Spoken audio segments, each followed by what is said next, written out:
여러분 안녕하십니까. 베스트 상담의 강동석입니다. 열대야로 잠 못 들기 힘든데 참 올림픽 열기까지 하지만 주식 분위기 좋지 않습니다. 파란불 켜고 있는데요. 22 정책 결과에 따른 실망감에 1840선까지 밀려나기도 했지만 현재는 1860선까지는 올라왔습니다. 낙폭을 줄이고 있는데요. 프로그램에서 비책 중심으로 350억 원 정도 매수 우위 보이고 있고 최근 프로그램에 매수 유입되고 있습니다. 전차 군단은 주춤하고 있는 가운데 조선주가 2% 하락하고 있습니다. 전반적인 분위기는 좋지 않습니다. 그래도 힘내서 한번 활기차게 시작해 보겠습니다. 8월 3일 금요일입니다. 여러분의 포트폴리오 종목 점검해드리는 시간 오늘도 가져볼 텐데요. 두 가지 참여 방법 알고 계시죠? 013-3366-0110번 무료 문자입니다. 문자 보내실 때는 매수하신 종목과 비중, 가격 궁금하신 점 함께 보내시고요. 또 관심 있는 종목 있다면 저에게 보내주십시오. 전화도 열려 있습니다. 02-3153-2610번. 저와 함께 통화하시면서 전문가들의 투자 의견과 또 종목에 대한 상담도 함께 받으실 수 있습니다. 오늘 저와 함께 베스트 종목 상담 수고해 주실 두 분의 전문가님은 정태근 팀장님, 김선현 대표님 나오셨습니다. 두 분 안녕하십니까? 네, 반갑습니다. 안녕하세요. 네, 먼저 첫 번째 종목부터 소개해드리겠습니다. 메디포스트입니다. 매수가 99,100원에 비중이 70% 있으시네요. 정태근 전문가님. 네, 또 보도록 하겠습니다. 자, 메디포스트 한번 볼 건데요. 이거 같은 경우에는 뭐 이제부터 조금씩 가져가 보셔도 좀 되지 않겠나 이런 부분 말씀드려볼게요. 자, 일단 줄기세포 관련 테마주들이 이전에는 어떤 임상이라든지 그 신약 개발 이런 부분이 좀 한정이 돼 있다 보니까 그런 뉴스가 나오게 되면 반짝반짝 튀게 되면서 시세가 좀 상당히 많이 났었습니다. 그리고 난 다음에 어떤 그 줄기세포 테마였던 시세가 끝나고 난 다음에 조금 장기간 안 좋은 주가 흐름이 있었습니다. 근데 이제부터는 조금 보셔야 될 부분들이 일단 줄기세포 치료제 어떤 상용화에 대한 부분, 그리고 줄기세포 치료제나 어떤 바이오시밀러에 대한 어떤 신약 개발, 이런 부분들을 좀 보시면 좋을 것 같아요. 그래서, 차트를 좀 보면서 말씀드려 본다면, 최근에 어떤 그 셀트리온 같은 경우에, 레미케이드를 비롯한 어떤 그 바이오시밀러 제품을 그 개발을 했죠. 그리고, 최근에 좀 잘 가고 있는 종목인 파미셀 같은 경우에도, 최근에 어떤 그 줄기세포 치료제의 어떤 그 식약청에 대한 허가, 그리고 HSBC에서 최초로 어떤 파미셀에 대한 보고서가 나왔다는 이유로 해서 이렇게 최근에 좀, 상승이 좀 이어지고 있습니다. 최근 RNL 바이오 같은 경우도 좋은 흐름이 현재 연출이 되고 있고요. 그래서 서두에 말씀을 드렸듯이 이제부터는 줄기세포 관련 테마주들 같은 경우에는 어떤 신약 개발에서 이제 상용화 쪽으로 좀 이렇게 보시면 좋을 것 같아요. 그래서 파미셀은 조금 그 주가 흐름이 위쪽으로 올라가고 있는데 메디포스 같은 경우는 현재 주가 흐름이 좋지가 않아요. 왜 그러냐면 자, 주봉 차트를 보면서 말씀드려볼게요. 아직까지 조금 너무 비싸다는 부분들이 아직까지 메디포스 같은 경우는 시세가 좀 옛날에 강했었죠. 2만 원 가격대 부분에서 24만 원까지 한때 갔었는데 아직까지 어떤 주가 프리미엄 자체를 보게 된다면 아직까지 너무 비싸다는 부분들이 메디포스가 아직까지 못 올라가는 이유라 좀 보시면 될 것 같아요. 그 메디포스 같은 경우에도 카티스템이라고 무릎 연골 치료제가 있습니다. 그래서 지금 현재 가격이 그 주사 한 통인가? 한 통 그 주사제 한 부분이 한 500만 원 정도 되는 걸로 알고 있는데 지금 현재 100회 정도 하는 시술이 현재 들어간 걸로 알고 있습니다. 그래서 앞으로 무릎 연골 시술 뭐 이렇게 좀 많이 될 것으로 현재 예상이 되고 있는데 지금 어쨌든 뭐 가격 프리미엄만 조금 그 해소가 된다면은 파메세처럼 조금 위쪽으로 좀 올려주는 흐름이 나오지 않겠나 생각을 하고 있어요. 그래서 메디포스트 같은 경우는 일단 막 손절가만 좀 제시를 하도록 할게요. 손절가 아래쪽으로 넉넉하게 한 85,000 정도 한번 설정해 볼게요. 85,000 정도 설정을 하고 요 가격대만 조금 위탈하지 않고 계속해서 지금의 흐름만 연출이 된다면은 이후에 어떤 그 시간 좀 걸리겠지만 우상향하는 모습이 나올 겁니다. 파미셀처럼. 그래서 요건 좀 인내가 좀 시간이 좀 필요하기 때문에 85,000원만 안 깨진다면 일단 보유하는 쪽으로 말씀을 좀 드려보도록 하겠습니다. 네, 메디포스트 85,000원 손절가 대응 세워주셨습니다. 네, 다음은 첫 번째 시청자님부터 만나보겠습니다. 안녕하십니까? 네, 시청자님 안녕하십니까? 네, 안녕하세요. 네, 전화 주셔서 고맙습니다. 네. 네, 올림픽도 재밌게 잘 보고 계시죠? 네. 네, 날씨가 너무 잘 더워서 보고 있습니다. 걱정이에요. 예. 네. 어떤 종목 봐드릴까요? 저기 안랩이요. 안랩이요. 네. 네, 118,200원이고요. 118,200원에 네. 저기 비중은 30%예요. 비중 30%요. 네. 현재 어떤 점이 좀 궁금하세요? 제가 지금 주식을 너무 네. 많이 이것저것 사놨는데 다 손실이 너무 커가지고 어떻게 지금 매도도 할 수 없고 이런 상황인데 네. 내가 안랩을 제가 지금 이제 그거 이제 제 건주라서 그냥 가지고 있거든요. 사봤어요. 여기서라도 예. 좀에 좀 만에 좀 해볼까 해가고 했는데 네. 언제부터 이제 본격적으로 이제 그게 이제 네. 대선 그 주가 시작이 될지도 궁금하고요. 네. 이거를 어떻게 좀 더 가지고 좀 더 있어가지고 이제 가지고 좀 있고 싶거든요. 그래서 이제 적당한 시기에 매도를 네. 하고 싶은데 그 시기랑 이제 어느 정도에서 이제 해면 좋을까 싶어가지고요. 네. 혹시 안철수 이제 대학 원장이 아직 출마 여부를 결정하지 않았기 때문에 좀 네. 민감하게 반응을 하는 것 같아요. 네, 근데 저는 출마한다고 보고 전제하에 이거를 아, 했거든요. 그러셨어요? 네, 네, 그러시면 좀 믿음이 있으실 텐데 저희 전문가께서 또 그 점 한번 유념 깊게 한번 짚어드리겠습니다.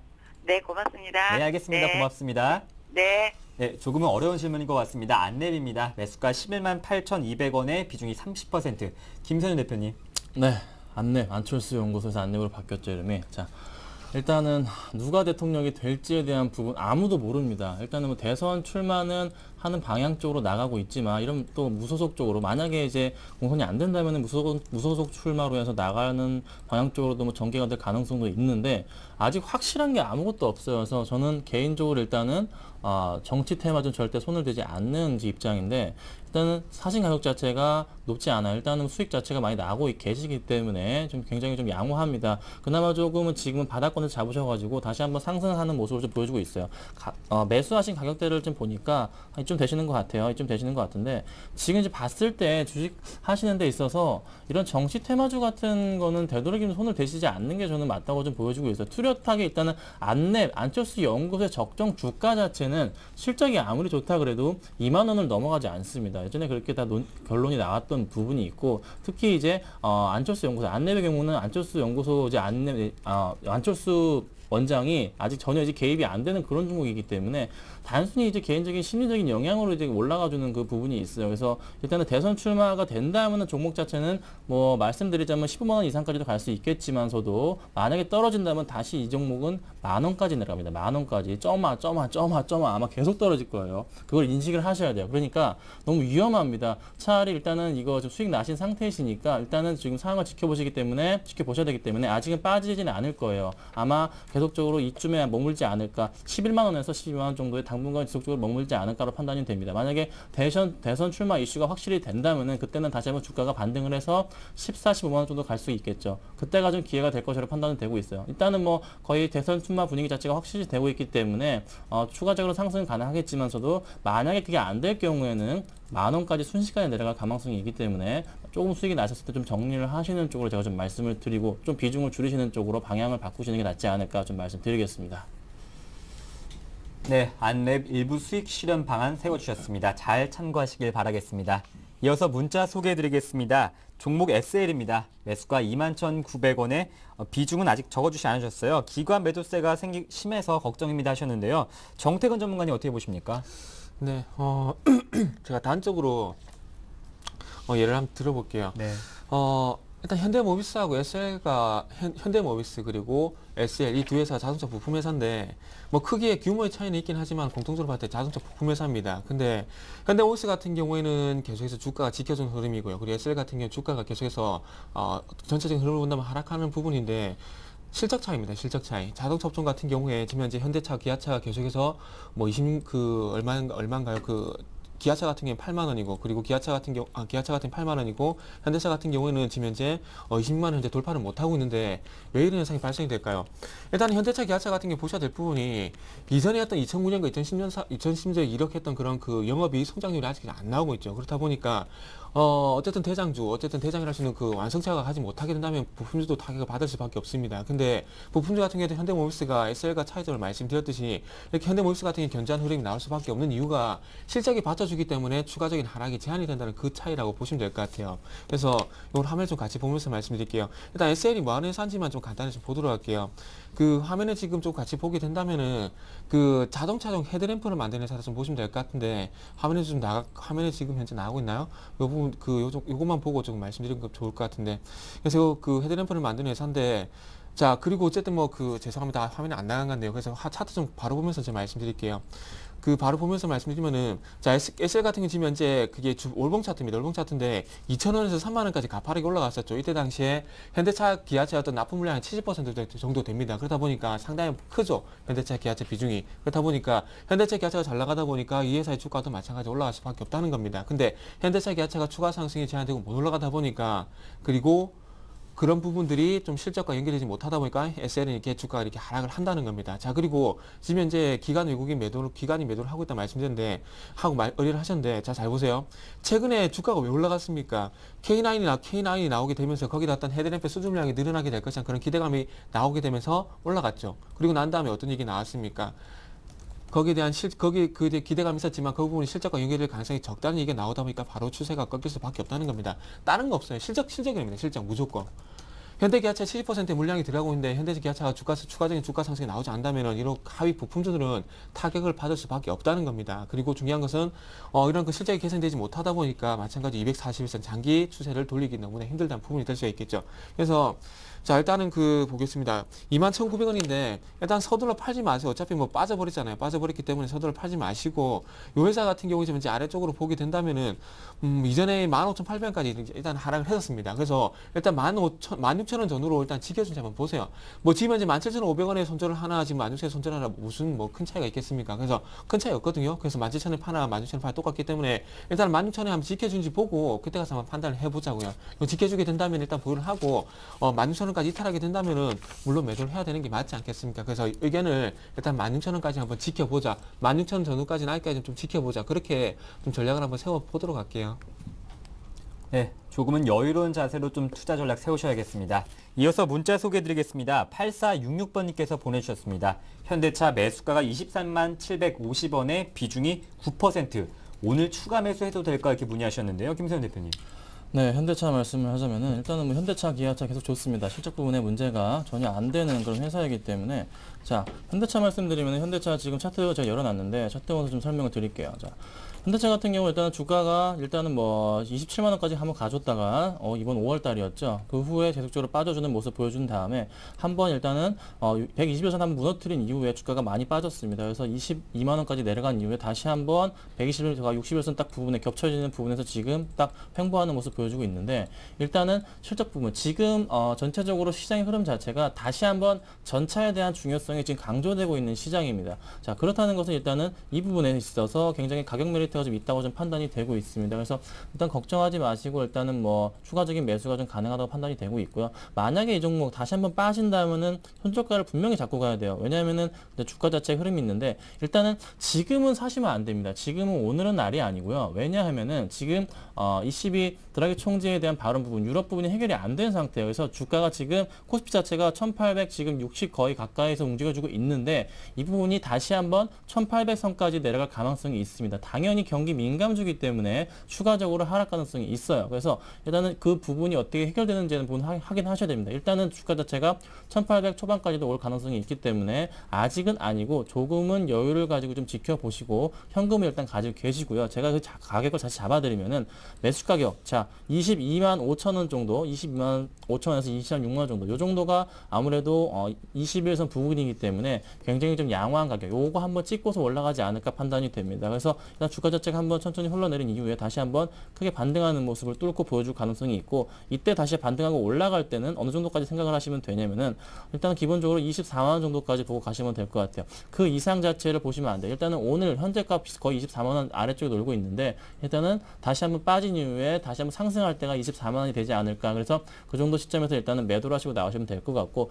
만약에 좀 장기적으로 보유하실 생각이시다면은 25만 원에서 26만 원까지 그 이상은 안 됩니다. 일단은 그 이상은 시장이 도와줘야 되는데 아직까지 도와줄 가능성은 없어 보입니다. 그래서 오늘은 아니고 일단 잠깐 기다리신 이후에 매수를 하시고 좀 기다리셨다가 매수하신 이후에 한 24만 원 정도에 매도하시고 나오시면 딱 괜찮을 것 같습니다.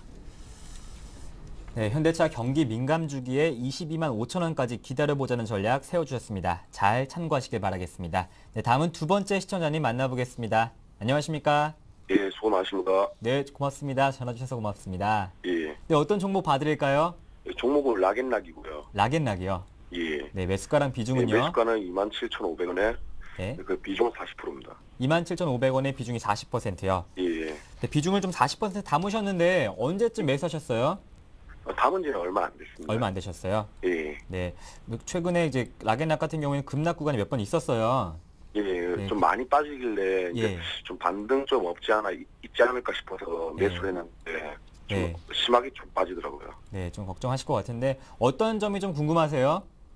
이제 이제 제가 이제 좀 성향이 이제 중기적인 건데 중기적인 성향인데 이제 이게 이제 올라가면 얼마까지 올라갈 수 있고 이제 차후 이제 성장세가 어떤지 싶어가지고 여쭤보러 왔습니다. 네, 또 기업에 대한 성장성과 또 단기적인 또 중기적인 목표가까지 궁금하실 것 같아요. 예. 네, 저희가 이 점 또 상담해 드리겠습니다. 고맙습니다. 예. 네. 락앤락입니다. 매수가 27,500원에 비중이 40%, 중장기적인 목표가와 또 기업에 대한 전망까지 함께 해주시죠. 네, 일단 락앤락 같은 경우에 작년 8월 달에 유상증자 때와 조금 비슷하게 좀 대처를 하셔야 될 것 같아요. 일단은 급락이 나오고 난 다음에 어떤 그 반사적으로 스프링처럼 올라가는 그런 부분을 좀 기대하고 들어가셨는데 그런 부분이 안 나오게 된다면 그냥 바로 매도를 하세요. 그 뭐 어떤 그런 부분들 때문에 단기적으로 보고 들어갔는데 그런 단기적인 전략이 맞지 않다면 손절하는 게 좀 맞지 않나 이렇게 말씀드려보고 싶고요. 그래서 락앤락 같은 경우에 자, 일단은 그 플라스틱 용기 최강자죠. 최강자인데 지금 이제 중국 시장에 진출하고 중국의 어떤 그 대리 점수를 늘려가고 있는데 한 가지 그 락앤락이 그 시장 공략, 중국에서 어떤 시장 공략이 좀 실패한 부분이 어떤 부분이냐면 중국 같은 게 실질적으로 어떤 부분이냐면 그 플라스틱 용기보다는 유리 용기를 더 많이 쓴답니다. 그래가지고 현재 락앤락이 그 베트남의 유리 제품 공장을 만들어가지고 거기서 어떤 그 제품 공장을 만들어가지고 거기 이제 중국에 좀 공급하려고 이렇게 전략을 다뤄서 세웠는데 그 부분이 조금 만회가 돼야 될, 그 부분이 다시 한번 그 전환이 되게 되면서 중국 시장에 대한 부분이 조금 공략이 다시 한번 돼야 될 것 같고요. 그리고 중요한 것은 국내 시장에서 최근에 계속해서 판매가 부진하고 있던 부분들이 어쩔 수 없는 그 락앤락이 좀 악재를 봐야 될 것 같아요. 최근에 이렇게 급락을 한 이유가 작년 8월 달에 같은 경우는 그 락앤락이 급락했던 이유가 유상증자 루머가 나오면서 급락을 해버렸죠. 그러면서 어떤 시장의 신뢰를 잃어버리게 되면서 현재 장기간 주가가 힘을 못 쓰고 있는데 그리고 난 다음에 현재 그 한 28,000원 가격 정도에서 조금 바닥 다지고 그 반등 시도가 나왔었는데 실적이 좀 그래도 기존에 좀 개선이 될 것이다 그런 얘기 나왔었습니다. 근데 그런 부분이 조금 만회가 되지 못하게 되면서 자 아까 조금 전에 말씀드린 이 부분입니다. 유상증자 얘기 나왔던 부분들이 이거 보세요. 유상증자 얘기 나오고 난 뒤부터 어떻게 됐습니까? 주가가 힘을 못 쓰죠 계속. 그리고 난 다음에 28,000원까지 조정을 받고 다시 반등을 줬는데 요 구간에서 공교롭게도 그 2분기 실적에 대한 부분도 이게 나왔었는데 2분기 실적이 생각보다 안 나오게 돼서 주가가 충격을 받아버리죠. 여기서 시장의 신뢰를 한번 잃어버리고 여기서 시장의 신뢰를 한번 잃어버렸기 때문에 여기서 어떤 사례를 보게 된다면은 이 이후에 이런 그 안 좋은 흐름이 나왔듯이 지금도 마찬가지 그런 흐름이 나올 가능성이 상당히 크다는 겁니다. 그래서 좀 서두에 제가 말씀드렸듯이 락앤락 같은 게 중국 시장 공략을 할 때 어떤 유리 용기에 대한 어떤 뭐라 해야 될까요? 어떤 점유율을 높여가는 부분 그리고 국내에서 판매 부분이 좀 만회가 돼야 이 회사의 실제가 좀 돌아설 수가 있고요. 그래서 이런 부분이 좀 기반이 돼야지 락앤의 주가는 좀 올려줄 수가 있다는 겁니다. 자, 그러면서 제가 한 가지 더 보여드리고 싶은 부분이 어떤 부분이냐면, 자, 241선에 닿았던 그 공략 포인트를 제가 다시 한번 좀 말씀드려 볼게요. 자, 요것도 볼게요. 241선을 이탈하고 난 다음에 이렇게 회복이 그만큼 쉽지가 않습니다. 지금 보시면 아시겠지만, 그리고 최근에도 이렇게 쉽지가 않죠. 121선이 얼마만큼 중요한지는 제가 다른 종목으로 한번 간단하게 좀 설명을 해드리도록 할게요. 120선이 난다. 241선이 얼마만큼 중요하냐면, 자, 대우조선해양을 한번 보도록 할게요. 이게 기간을 좀 늘려가지고 121선을 회복하지 못하니까 어떤 현상이 발생되는지를 제가 차트를 보면서 말씀드릴게요. 자, 241선이 얼마큼 중요하냐면, 자, 121선과 241선 데드크로스가 나죠. 그리고 난 다음에 반등이 나옵니다. 근데 241선 장기 이평선, 그러니까 장기 추세를 위주로 돌려주지 못했을 경우에 이 부분에서 이렇게 급락이 나오죠. 여기서 급락이 나오죠. 그리고 또 한번 볼게요. 이후에 지나고 난 다음에 회복하고 난 다음에 강한 시세가 나오지만은 241선을 회복하지 못하게 된다면 어떻게 현상이 발생되냐면, 자, 여기서 데드크로스가 났죠. 그리고 난 다음에 주가 반등을 주지만은 240을 회복하지 못하면서 다시 아래쪽으로 내려간다는 겁니다. 240선 회복하지 못한다면 이 부분이 계속 장기적으로 장악이 되게 되면서 어떻게 됩니까? 지속적으로 하락이 나오죠. 자, 락앤락도 한번 보도록 할게요. 락앤락도 마찬가지로 차트적으로 보게 된다면은, 자, 최근에 어떤 하방에서 나왔지만 241선을 회복하지 못하게 어떻게 됩니까? 바로 급락이 나와버리죠. 추세가 그 어떤 종목의 주가가 안 좋은 현상이 발생되게 되면 회복하기가 그만큼 힘들다는 겁니다. 그래서 락앤락 같은 경우는 제가 보기에는 1차적으로는 조금 매도를 하시는 게 좋을 것 같아요. 어떤 기업에 대한 신뢰가 지금 현재 깨진 상태고요. 그리고 장기 추세에 대한 부분이 안 좋기 때문에 요 두 가지 이유만 보더라도 제가 보기엔 조금 매도 쪽으로 좀 생각을 하시는 게 좋을 것 같습니다. 그래서 지금은 어쩔 수 없이 조금 매도를 하시고요. 다음에 어떤 실적에 대한 회복에 대한 가능성, 그리고 중국에 대한 어떤 긍정적인 뉴스가 나올 때까지는 조금 기다리시는 게 좀 좋지 않겠나, 그런 부분을 좀 말씀 한번 드려보도록 하겠습니다. 네, 락앤락 매도 전략 참고하시길 바라겠습니다. 이어서 다음 종목은 서울반도체입니다. 매수가 25,000원에 비중이 50%. 최근 2만 원 선도 위협받고 있는데요, 김세현 대표님. 네, 서울반도체 지금 매수하신 가격대가 그렇게 좋지가 않으시네요. 그래서 일단은 가격대를 봤을 때 당분간 좀 희망이 없어 보입니다. 일단은 뭐 2분기 실적 자체가 조금 안 좋게 나오긴 했지만서도 영업이익률 측면에서는 그래도 10% 이상을 유지해주고 있기 때문에 조금은 좀 안정적이지 않을까. 그나마 좀 3분기에 대한 기대감이 있으실 거예요. 하지만 일단은 이 종목이 다시 움직여주려면은 기관들의 수급이 좀 받쳐줘야 되는데, 자, 최근 들어서 기관들의 수급, 이때 6월 말쯤부터 시작해서 기관들이 쭉 매수를 주면서 주가를 끌어올려줬습니다. 그래서 한번 큰 폭의 상승을 좀 보여줬는데, 지금 현 상황에서 봤을 때 오히려 기관들의 지금 매도세가 지금 이어지고 있는 상태예요. 아직 뚜렷하게 기관들의 매수가 보이지 않고 있기 때문에 이 종목이 지금 아직 이 박스권에서 놀고 있습니다. 그래서 한번 일단은 가격대 자체는 지금 굉장히 좀 쌉니다. 그래서 아무래도 추가 매수는 가능한 구간이라 판단이 되고 있지만서도 아직 확실한 기관들의 수급 자체의 모멘텀이 발생하지 않았기 때문에 지금 좀 걱정이 되는 종목입니다. 그래서 자, 이쪽 보시면은 기관들의 수급 자체 지금 며칠이죠? 8일 연속 순매도가 좀 나와주고 있어요.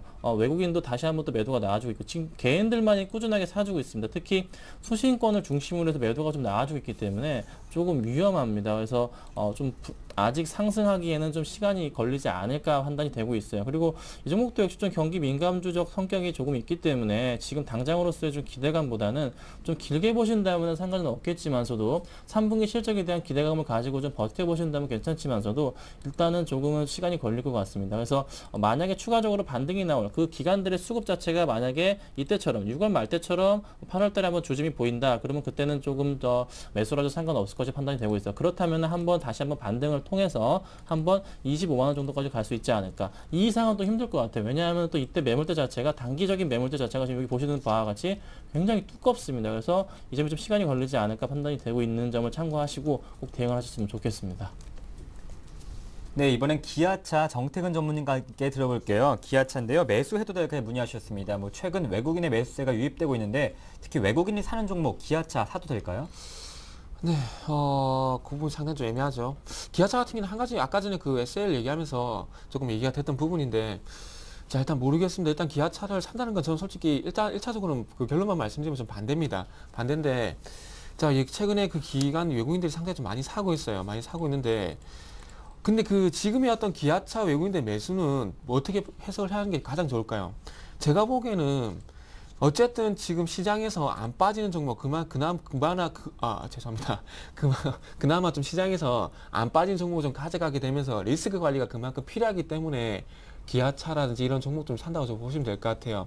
그래서 삼성전자 같은 경우는 외국인들 사면 상당히 잘 올라가잖아요. 그리고 팔면 상당히 많이 빠지고 거기에 대한 부분 어떤 스마트머니를 보는 게 맞을 것 같은데 기아차를 지금 현재 매수하는 건 어떻게 본다면 안 빠지기 때문에 적어도 리스크 관리 차원에서 산다고 좀 보시면 될 것 같아요.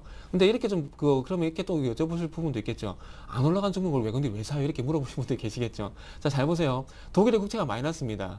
근데 왜 살까요? 안전하니까 사죠. 마찬가지입니다. 기아차 안 빠지는 걸 사는 겁니다. 그래서 너무 큰 의미를 두지 마세요. 그리고 외국인들이 기아차 들어오는 이유는 말 그대로 장기성입니다. 장기성. 그리고 지금 현재 외국인들도 기아차가 한 번에 올라갈 거라는 생각은 안 할 거예요. 그래서 제가 LG화학하고 그 옛날 차화정 아시죠? LG화학하고 제가 그 기아차 차들 좀 비교하면서 말씀드려 볼게요. 자, 공교롭게도 두 종목을 좀 비교해서 본다면은 작년 4월달이죠. 작년 4월달부터 주가적인 상승이 제한이 돼버렸습니다. 근데 기아차는 안 빠졌고요. 자동차는 안 빠졌고 화학주는 빠졌어요. 왜 그럴까요? 자동차 업종은 계속해서 실적이 잘 나왔어요. 어닝 쇼크가 한 번도 안 나왔습니다. 근데 화학 업종은 왜 그럴까요? 주가 어닝 쇼크가 나왔죠. 자, 주가가 실적이란 게 한 번 꺾였다가 다시 회복이 되는 게 주가 속도가 빠를까요? 아니면은 주가가 실적이 계속해서 어쨌든 그 유지가 되는 게 더 빠를까요?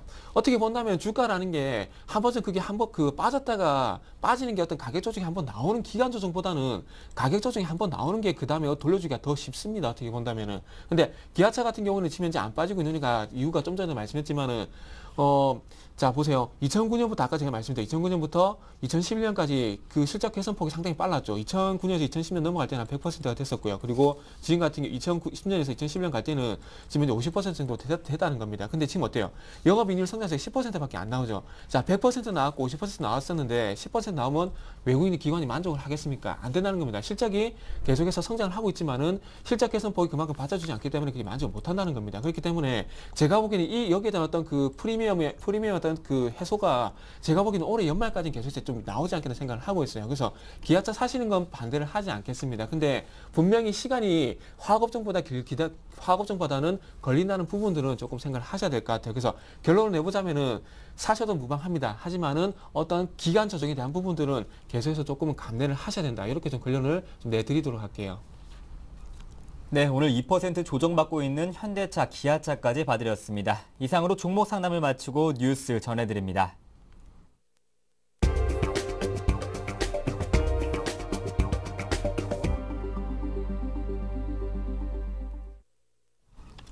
이 시각 주요 뉴스입니다. 30도가 넘는 불볕더위가 연일 이어지면서 농축산물 수산 전반에 걸쳐 폭염 피해가 확산될 조짐을 보이고 있습니다.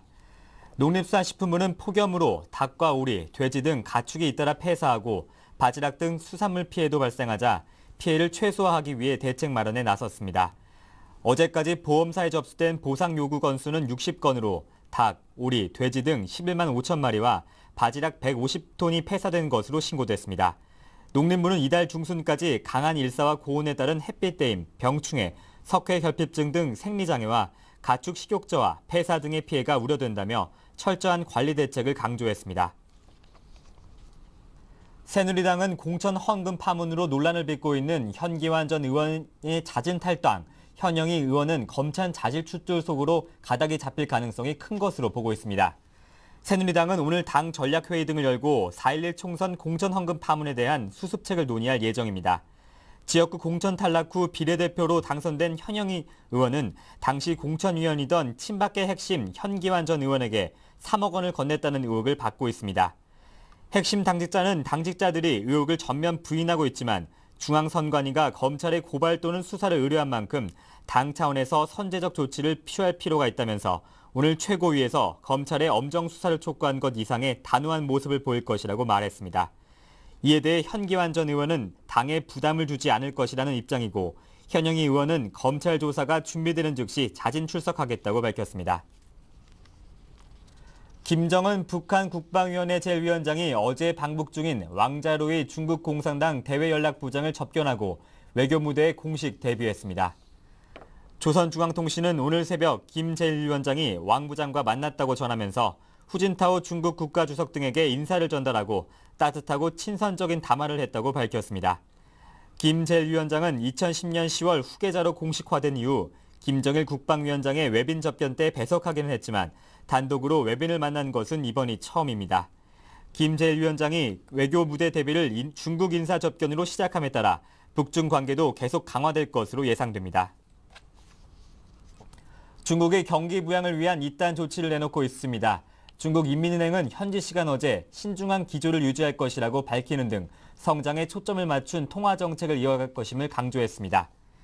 인민은행은 웹사이트에서 현재 세계 경제에 대한 최대 위협은 여전히 유로 위기라면서 이 때문에 세계 경제가 이중 침체에 빠질 가능성이 있다고 경고했습니다.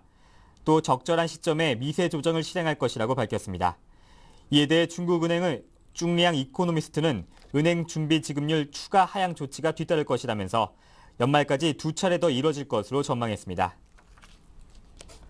오늘 저와 함께 베스트 종목 상담 수고해주신 두 분의 전문가님은 텐스탁의 김선윤 대표님, 골든이글 투자자문의 정태근 팀장님과 함께했습니다. 두 분 말씀 잘 들었습니다. 네, 감사합니다. 감사합니다. 네, 베스트 종목 상담 블로그가 새롭게 오픈했습니다. 많은 방문 부탁드리고요. KT 올레 IPTV에서도 서울경제TV 함께하실 수 있습니다. 네, 이번 주 정말 더웠습니다. 주말 내내 건강하게 보내시고 월요일에 뵙겠습니다. 고맙습니다.